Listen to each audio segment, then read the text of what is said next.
Me llamo Elena, y este es el día en que mi vida, tal como la conocía, terminó. El sol de esa mañana de primavera se sentía como un hierro candente sobre mi piel, a pesar de que la sala de abogados estaba climatizada a una temperatura glacial. Miré a Lucas, mi esposo, o mejor dicho, mi ex esposo, porque la tinta del acuerdo de divorcio aún estaba fresca, pero la separación ya era un hecho consumado, una cicatriz invisible pero profunda en mi alma. Él estaba impecable, como siempre. Traje azul marino, corbata de seda, el cabello perfectamente peinado hacia atrás. Un hombre que destilaba éxito y arrogancia. A su lado, sentada, estaba Camila, su socia de negocios, como él la había presentado durante meses, antes de que el velo de mentiras cayera y revelara la traición en su forma más brutal y predecible.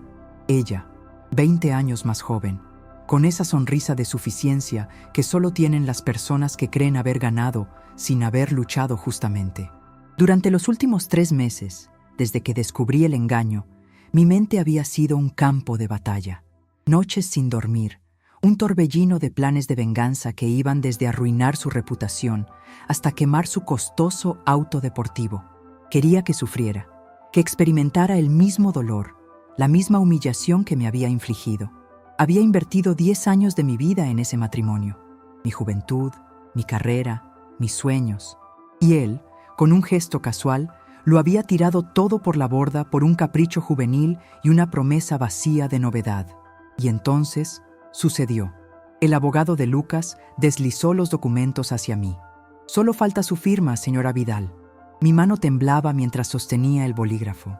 Los ojos de Lucas estaban fijos en mí, no con remordimiento, sino con impaciencia.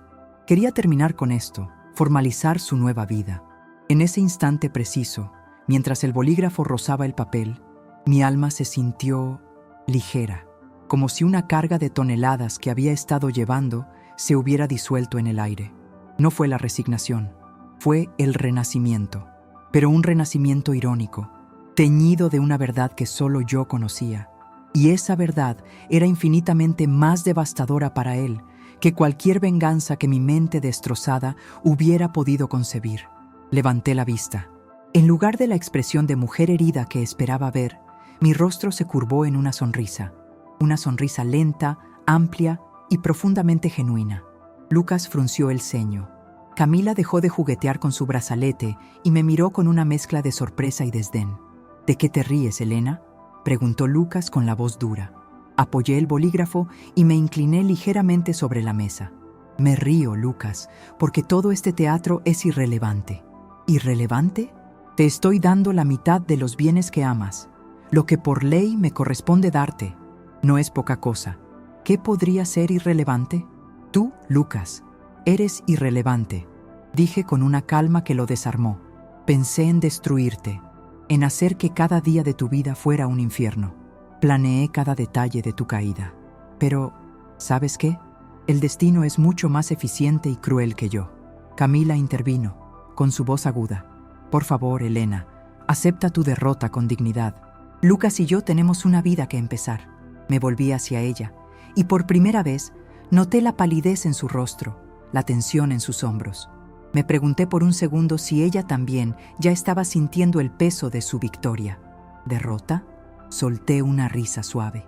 Mi querida Camila, el hombre que estás tomando, ¿de verdad crees que te está dando una vida? Te está dando un boleto de ida a la enfermería personal. La confusión en sus rostros era palpable. Lucas se levantó, indignado. Basta ya, Elena. Firma y vete. Deja de inventar tonterías para llamar la atención. Mi sonrisa se desvaneció, reemplazada por una mirada de profunda, inmensurable lástima. Me acerqué a mi bolso y saqué un sobre grueso. Era el diagnóstico que había recibido hace una semana, pero que no era mío. Lucas, tú me traicionaste. Tú rompiste nuestro hogar, nuestra vida, pero esa no es tu verdadera penitencia. Tu verdadera penitencia es que hace 3 meses, cuando supuestamente estabas trabajando hasta tarde, con tu nueva socia, fuiste al médico por ese dolor de espalda persistente que no te dejaba dormir. ¿Recuerdas lo que te dijeron en esa clínica de lujo? Tú nunca compartiste el resultado conmigo, por supuesto. Estaba demasiado ocupado con tu nueva aventura. El color había abandonado el rostro de Lucas. Sus ojos, antes llenos de arrogancia, ahora solo reflejaban un terror helado. Yo sí fui, Lucas. Fui para buscar una segunda opinión sobre tus pruebas. El médico pensó que era yo quien tenía el dolor. Yo le mostré tu expediente. Abrí el sobre y dejé que el informe cayera sobre la mesa de caoba pulida. El diagnóstico, escrito en términos médicos fríos e inequívocos, se posó ante ellos como una sentencia de muerte. Carcinoma de páncreas en etapa 4. Cáncer, en etapa terminal. Lo siento, o mejor dicho, no lo siento en absoluto, susurré. Mientras yo planeaba si arruinar tu empresa o si exponerte ante tus amigos, el destino ya estaba escribiendo tu final. ¿Qué es mi venganza comparada con esto? Nada. Cero. Mi furia es irrelevante porque la vida misma ya te ha condenado.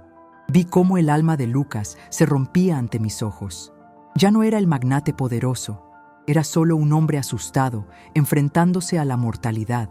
El dolor de su espalda, que él había ignorado, que había atribuido al estrés de la empresa y de llevar una doble vida, era, de hecho, el motor de su propia destrucción.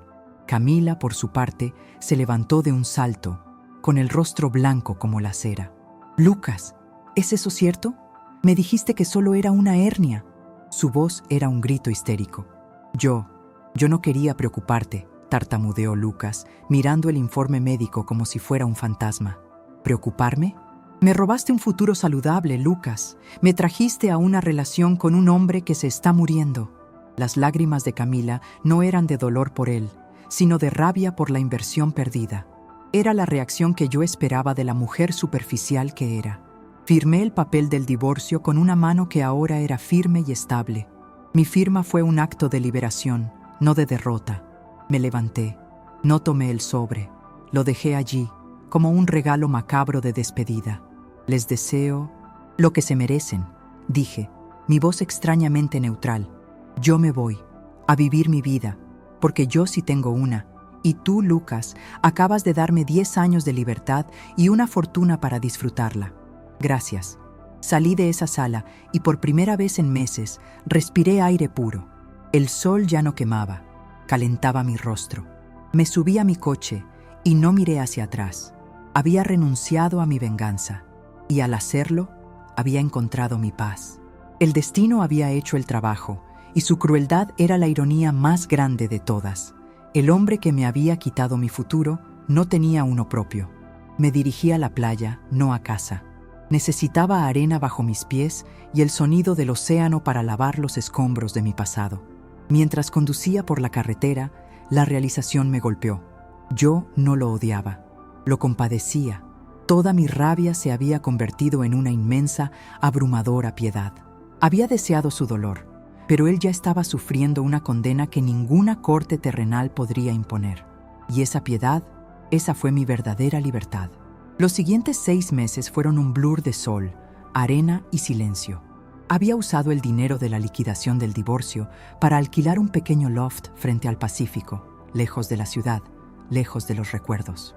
Cada mañana veía el amanecer sobre el agua y me recordaba a mí misma que esta nueva vida no era un escape, sino un comienzo que Lucas me había pagado generosamente, sin saberlo. Dejé de lado la rabia y el resentimiento, que eran venenos que solo me dañaban a mí. En lugar de eso, me dediqué a redescubrir a Elena. Leí libros que había dejado olvidados, aprendí a pintar con acuarelas, retomé las clases de yoga que había abandonado por las interminables cenas de negocios de Lucas. Descubrí que la paz no se encuentra al infligir dolor, sino al aceptar la ausencia de conflicto. Pero el mundo, por cruel que sea el destino que nos depara, es pequeño y las noticias siempre encuentran la forma de llegar. Un día, mientras tomaba un café en un pequeño puesto local, vi el periódico, la sección de economía. Una foto de Lucas, pero ya no era el hombre impecable que recordaba. Estaba demacrado, con ojeras profundas, y el traje le quedaba holgado. El titular decía: el grupo Harding en crisis, acciones cae tras retiro inesperado del CEO. Leí el artículo. Aparentemente, Lucas había intentado mantener el diagnóstico en secreto, pero su salud había declinado rápidamente. Las sesiones de quimioterapia lo dejaban exhausto, incapaz de tomar decisiones críticas. Camila, la flamante nueva socia y prometida, había demostrado ser tan inútil en el tablero de ajedrez corporativo como en la fidelidad. En lugar de apoyarlo, había intentado aprovechar su debilidad para apoderarse de la empresa. La ironía era exquisita. Mi venganza planeada había sido arruinar sus finanzas. La realidad era que su propia ambición, combinada con la enfermedad, ya estaba demoliendo su imperio de forma mucho más eficiente. Un par de semanas después, recibí una llamada. El número era desconocido, pero contesté por alguna extraña razón. «¿Elena? Soy David, el abogado de Lucas». Su voz era tensa y cargada de cansancio. «Ya firmé los papeles, David. No hay nada más que discutir». «No es por los papeles, es... Lucas, está en el hospital. Pidió verte». Una punzada, que no era dolor ni alegría, sino una profunda incomodidad, me recorrió. ¿Por qué querría verme? Está muy mal. Y, francamente, Camila lo ha abandonado. Se fue hace una semana, llevándose todo lo que pudo. Tarjetas de crédito, algunas joyas. Vio la oportunidad y se esfumó. Lucas está solo, Elena. No tiene a nadie. Colgué. Me senté en mi terraza, mirando el vaivén de las olas. La imagen de Lucas, solo y abandonado, era exactamente la visión de la venganza que había soñado. Pero ahora que se materializaba, no sentía triunfo, solo un vacío frío. El destino, en su crueldad, le había dado la penitencia que merecía, pero me había negado la satisfacción de ser yo quien la infligiera. Al final, decidí ir, no por él, sino por mí. Necesitaba cerrar el ciclo, verlo para que el fantasma de mi matrimonio no me persiguiera en mi nueva vida. El hospital olía a desinfectante y desesperanza. Encontré su habitación. Lucas era una sombra. Estaba conectado a máquinas, su piel tensa y amarillenta, sus ojos hundidos. «¿Viniste?», murmuró, su voz un susurro raspado. «Vine a asegurarme de que lo que me contaron fuera cierto», respondí, mi voz sin inflexión. «El karma, ¿no es así? O el destino, lo que sea que creas, me está pateando el trasero». Intentó sonreír, pero solo fue una mueca de dolor. «Recuerdo la forma en que te reíste en la oficina del abogado.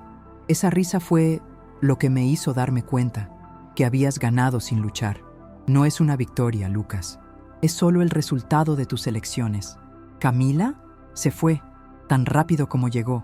Era justo lo que tú dijiste, una sanguijuela. Solo le interesaba el dinero. El momento en que ya no pude darle mi tarjeta, se fue. Ella era mi premio por dejarte y resultó ser mi castigo más superficial. Guardé silencio. El aire estaba pesado con palabras no dichas. «Elena, yo...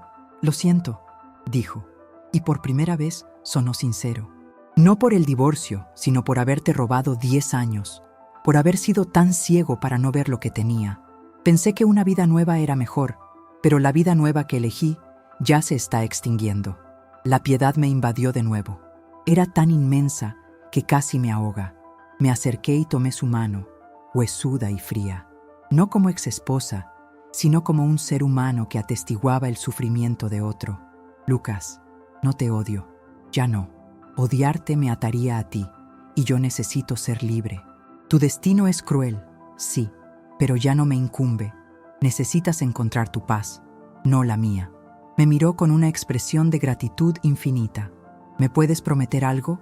¿Que serás feliz? ¿Que usarás ese dinero para vivir esa vida que siempre quisiste y que yo te negué?» «Ya lo estoy haciendo», respondí, retirando mi mano suavemente. «Y no lo hago por ti, sino por mí». Me levanté para irme.